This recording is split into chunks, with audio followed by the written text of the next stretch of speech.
अस्सलाम वालेकुम dear viewers. तो आज जो है ना हम केमिकल स्पीशीज़ को डिस्कस करते हैं कि केमिकल स्पीशीज़ क्या है, इनकी इंपॉर्टेंस क्या है।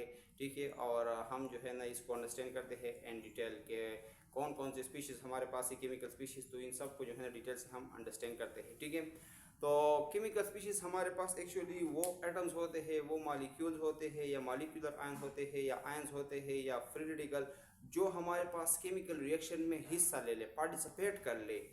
तो ऐसे एटम्स या मॉलिक्यूल्स या मॉलिक्यूलर आयंस या फ्री रेडिकल्स को हम बोलते हैं केमिकल स्पीशीज। ठीक है, तो यहाँ पे हम जो है ना इसको ज़रा डेफिनेशन के थ्रू अंडरस्टैंड करते हैं कि हमारे पास atom, molecules, ions, molecular ions and free radical that take part in a chemical reaction is called chemical species।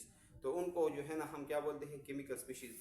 चाहे वो एटम हो मॉलिक्यूल हो, आयंस हो, मॉलिक्यूलर आयन हो, फ्री रेडिकल हो, या हमारे पास जो है ना मॉलिक्यूलर केटायन और एनायन हो। तो इन सब को जो है ना जो भी हो, और वो अगर केमिकल रिएक्शन में हिस्सा ले रहा है या ले सकता है या ये एबिलिटी रखता है कि उसकी वजह से केमिकल रिएक्शन आकर हो जाए, तो उसको जो है ना हम बोलते हैं केमिकल स्पीशीज। ठीक है, अब हमारे पास जो पॉइंट नेक्स्ट है कि केमिकल स्पीशीज में B neutral atom.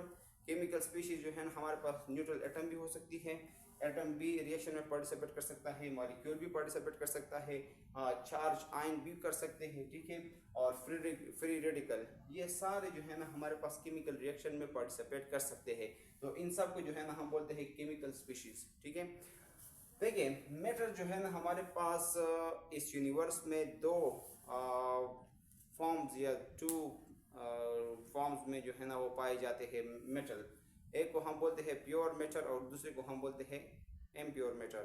Pure matter जो है ना वो हमारे पास क्या है, सब्सटेंस है। और सब्सटेंस के हमारे पास दो टाइप्स है, एलिमेंट और कंपाउंड। ठीक है, एलिमेंट और कंपाउंड से जो है ना हमारे पास ये क्या है, ये प्योर सब्सटेंस बनती है। ठीक है, ये सब्सटेंस बनती है और ये हमारे पास मेटर की एक फॉर्म है। अब ये एलिमेंट और कंपाउंड जो है ना ये छोटे छोटे जरों से बने होते हैं, उनको हम बोलते हैं पार्टिकल। ठीक है, पार्टिकल पार्टिकल कौन कौन से हो सकते हैं जिससे हमारे पास एलिमेंट या कंपाउंड बनते हैं। वो हमारे पास एटम हो सकते हैं, मॉलिक्यूल हो सकते हैं। ठीक है, और फ्री रेडिकल को भी जो है ना हम पार्टिकल बोलते हैं। ठीक है, यहाँ पे देखिए कि एटम जो है ना एटम जो है मज़ीद हमारे पास आयनाइज हो सकती है। ठीक है, ये केटायन के फॉर्म में इनके जो है हम आयन बन सकते हैं, या तो केटायन भी बन सकते हैं और एनायन भी बन सकते हैं। ठीक है, और इसके अलावा हमारे पास जो मॉलिक्यूल है वो भी आयनाइज हो सकते हैं, तो उसको हम बोलते हैं मॉलिक्यूलर आयन, जब मॉलिक्यूल आयनाइज हो जाए। ठीक है, तो उसमें केटायन भी बन सकता है, मॉलिक्यूलर केटायन और मॉलिक्यूलर एनायन भी बन सकता है। ठीक है, और फ्री रेडिकल जो है ना वो तो ऑलरेडी हमारे पास अनस्टेबल स्पीशीज होती है। ये हमारे पास जो आयन के टाइप्स है, चाहे केटायन हो या एनायन हो, एटम के केस में मॉलिक्यूलर आयन की जो टाइप्स है हमारे पास, चाहे वो मॉलिक्यूलर केटायन हो या मॉलिक्यूलर एनायन हो। ठीक है, या फ्री रेडिकल हो, ये सब जो है ना ऐसी चीज़ें हैं जो डायरेक्टली हमारे पास केमिकल रिएक्शन में पार्टिसिपेट करते हैं। ठीक है, यानी केमिकल रिएक्शन इन चीज़ों की वजह से होती है, जितने भी केमिकल रिएक्शंस है हमारे पास। ठीक है, अब जो है ना हम क्या करते हैं कि अब हमारे पास जो थ्री मेन टाइप्स है केमिकल स्पीशीज की, वो एक हमारे पास है आयंस, दूसरा हमारे पास जो टाइप है वो है मॉलिक्यूलर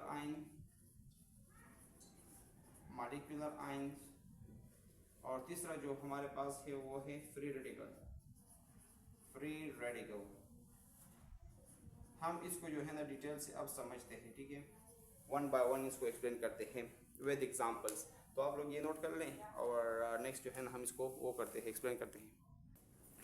अच्छा, तो डियर स्टूडेंट अब जो है ना आयंस को हम डिस्कस करते हैं डिटेल से। ठीक है, आयन हमारे पास क्या है, the particle that carries an electrical charge. ये हमारे पास वो पार्टिकल जो कैरी करता है, जिनके ऊपर मौजूद होता है या जिनके पास होता है क्या, इलेक्ट्रिकल चार्ज। इलेक्ट्रिकल चार्ज का मतलब ये है कि पॉजिटिव चार्ज या नेगेटिव चार्ज। ठीक है, पॉजिटिव और negative due to the gain, और ये पॉजिटिव और नेगेटिव चार्ज किस चीज़ की वजह से आती है, लॉस और गेन ऑफ वन और मोर इलेक्ट्रॉन, एक या एक से ज़्यादा इलेक्ट्रॉन की गेनिंग और लूजिंग की वजह से हमारे पास जो एटम के ऊपर चार्ज आती है। ठीक है, इस कॉल्ड आयन, उसको जो है ना हम बोलते हैं एन आयन। ठीक है, एन आयन हमारे पास क्या होता है, एन आयन हमारे पास वो आयन होता है कि हमारे पास वो आयन। ठीक है, एन आयन हमारे पास क्या है, ये 9 हमारे पास उस्मान सर्द है।